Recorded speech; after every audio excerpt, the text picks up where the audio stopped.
Hi. As part of these Easter week chapels, today we're going to talk about an event that is commonly called the Last Supper. In the Last Supper, Jesus taught us many things. One of the most important things he taught us was about serving each other. Have you ever noticed that when somebody is about to leave, many times they will have a last word? That the very last thing that somebody says is often a super important message, something that they want you to remember, something that is important to them. Well, Jesus did just that. He said many things for us to know during his last week. In fact, if you look at the four Gospels, Matthew, Mark, Luke, and John in the Bible, the last few chapters are really important because they have a lot of teaching by Jesus right before he left that let us know things that he considered very important. In the Passover dinner, it is a special time. Jesus gathered the disciples together for this dinner, and they were remembering when God preserved the children of Israel in Egypt and preserved them from the angel of death. Now, there are a lot of things about the Passover that tell us about Jesus and remind us about Jesus. But this in particular was just a time that he gathered his disciples together and want to talk about one of the things he taught them during this time. Now, you need to understand some of the customs of Jesus' time. A little bit different than today. They didn't have the same type of roads and sidewalks that we have now. They didn't have cars and automobiles and trucks like we have now. Instead, people walked everywhere, in sandals, open-toed sandals, on the same roads, exact dirt roads as animals like the donkeys and the camels and all their dirt. The end result? Very, very stinky, dirty feet. Everybody had really stinky, dirty feet. So what happened? Foot washing. Foot washing became very important. You needed to get that stink and that dirt off of your feet so that it wasn't being trapped around inside the houses. This was a messy job. Foot washing was not a nice job because the feet were filthy. And so it was a very messy job. It was done by a servant in the house, typically the lowest of the servants, because it was such a yucky job. But Jesus, when he had dinner with his disciples, he grabbed up the cleaning supplies and he washed the disciples' feet. He took on that role of the lowest servant.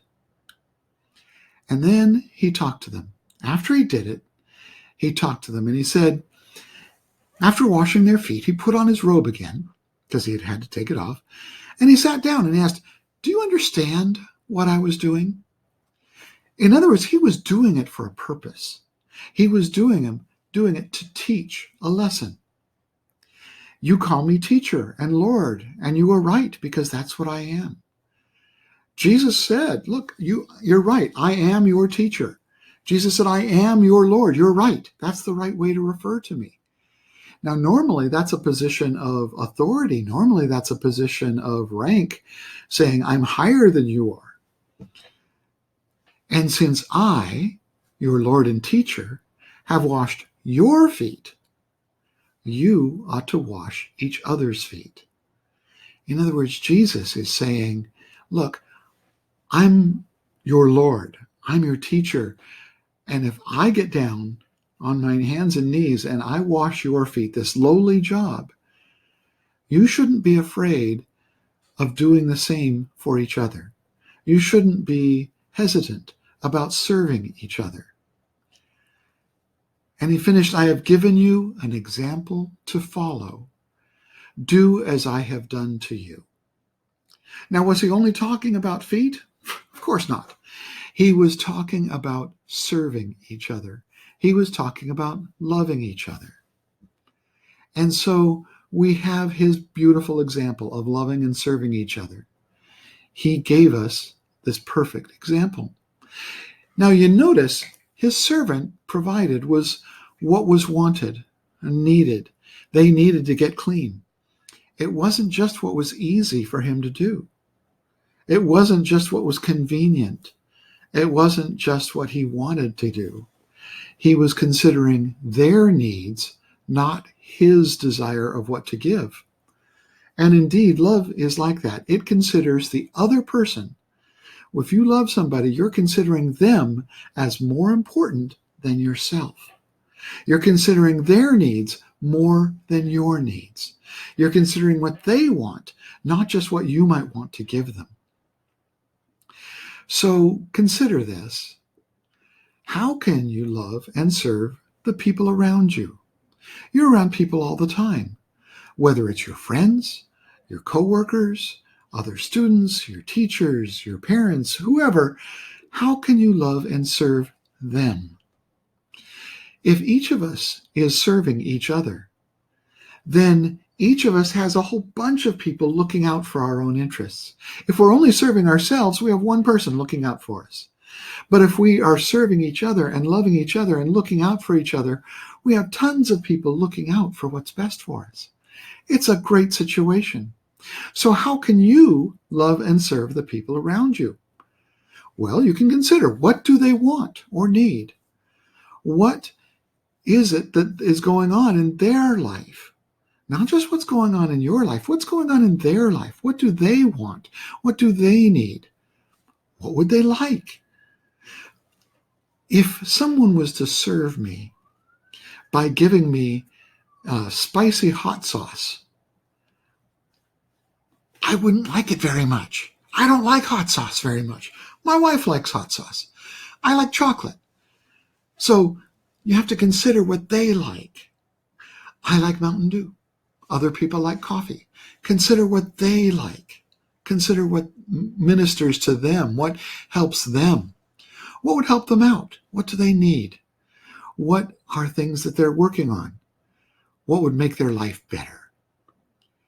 And finally, if you want to know more about how to help people around you, you want more ideas, you can ask the Lord, because he would love to help you love them.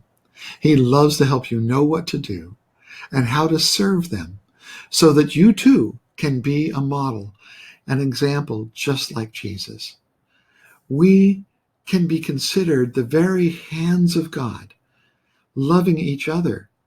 And as such, Jesus in us, sharing Jesus in us with each other, means that we're loving each other. And that means through us, Jesus is loving all of us.